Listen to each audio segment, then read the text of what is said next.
नमस्कार दोस्तों, कैसे हैं आप? आशा करता हूँ आप हमारे वीडियोस एंजॉय कर रहे होंगे। आप सब बहुत खुश होंगे, खुशहाल होंगे। तो एक दिन के अंतराल के बाद मैं आपके समक्ष एक बार फिर आपका दोस्त और होस्ट गौरव इस चैनल के माध्यम से मैं आपको कई पौराणिक बातें बताना चाहता हूँ। कई चीज़ें, कई बातें, भगवान की बातें, ईश्वर की बातें तथा कई प्रकार की ऐसी बातें जो हमारे एंशिएंट हिस्ट्री से जुड़ी हुई हैं, जिसे आज तक माइथोलॉजी कहा जाता था, लेकिन एक्चुअल में वो एक एंशिएंट हिस्ट्री है। हमारे देश का एक पौराणिक विज्ञान है, पौराणिक इतिहास है। उस समृद्ध इतिहास की कड़ी में मैं आज आपके समक्ष एक बहुत ही अच्छी जानकारी, बहुत ही रोचक जानकारी लेकर आया हूँ, जिसे मैं आपके साथ शेयर करना चाहता हूँ। ये जानकारी न सिर्फ जानकारी है, बल्कि मेरे कई साल के एक छोटे से रिसर्च का एक हिस्सा है। ये मेरा एक फेवरेट सब्जेक्ट रहा है। इसके ऊपर मैंने कई साल तक अथक परिश्रम किया और तब जा कर के मैं आज ये वीडियो आपके पास ला पाया हूँ। जी हाँ, मैं आज ज्ञानगंज सिद्ध आश्रम के बारे में आपके साथ बात करना चाहता हूँ। क्या है ज्ञानगंज? क्या है सिद्धाश्रम? सिद्धाश्रम वह स्थान जो अनेकों वर्षों से एक रहस्य का विषय रहा है। परंपरा के अनुसार ऐसा विश्वास किया जाता है कि हिमालय पर्वत में सिद्धाश्रम नामक एक आश्रम है, जहाँ सिद्ध योगी और साधु रहते हैं। तिब्बती लोग इसे ही शंभाला की रहस्यमय भूमि के रूप में जानते हैं। एक अन्य परंपरा के अनुसार सिद्धाश्रम तिब्बत क्षेत्र में कैलाश पर्वत के निकट है। इस अलौकिक आश्रम का उल्लेख चारों वेदों के अलावा अनेकों प्राचीन ग्रंथों में किया जाता है। इसके एक ओर कैलाश मानसरोवर है, दूसरी ओर ब्रह्म सरोवर है और तीसरी ओर विष्णु तीर्थ है। स्वयं भगवान विश्वकर्मा ने ब्रह्म आदि के कहने पर इस आश्रम की रचना की थी। यह भी मान्यता है कि राम, भगवान कृष्ण, बुद्ध, शंकराचार्य, माँ आनंदमयी और स्वामी निखिलानंद, जिन्हें हम गुरु जी के नाम से भी जानते हैं, या स्वामी निखिलेश्वरानंद। हिंदू धर्म में कई लोग मानते हैं कि महर्षि वशिष्ठ, विश्वामित्र, कणाद, पुलत्स्य, अत्रि, महायोगी गोरखनाथ, श्रीमद शंकराचार्य, भीष्म, कृपाचार्य को भौतिक रूप से वहां भटकते देखा जा सकता है और किसी को भी उनके उपदेश सुनने का सौभाग्य प्राप्त हो सकता है। कई सिद्ध योगी, योगनियां, अप्सराएं और संत इस स्थान पर ध्यान करते पाए जाते हैं। ज्ञानगंज के नाम से प्रसिद्ध एक रहस्यमय धर्मोपदेश माना जाता है।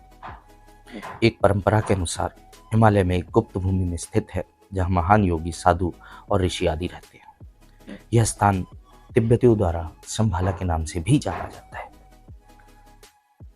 ज्ञानगंज में आप सशरीर नहीं जा सकते। यह बिल्कुल ठीक है। ज्ञानगंज में स्थूल शरीर से, यानी जो अभी हमारा भौतिक शरीर है, इस शरीर से सूक्ष्म शरीर में जाने की आवश्यकता पड़ती है। अभी कुछ साल पहले एक वीडियो वायरल हुआ था, जिसमें एक बौद्ध भिक्षु को हवा में उठते हुए दिखाया गया था। वो क्या था? धरती की गुरुत्वाकर्षण शक्ति के विपरीत एक साधु खुद को हवा में उड़ा लेता है। इस प्रकार की प्रक्रिया को खेचरी मुद्रा कहते हैं।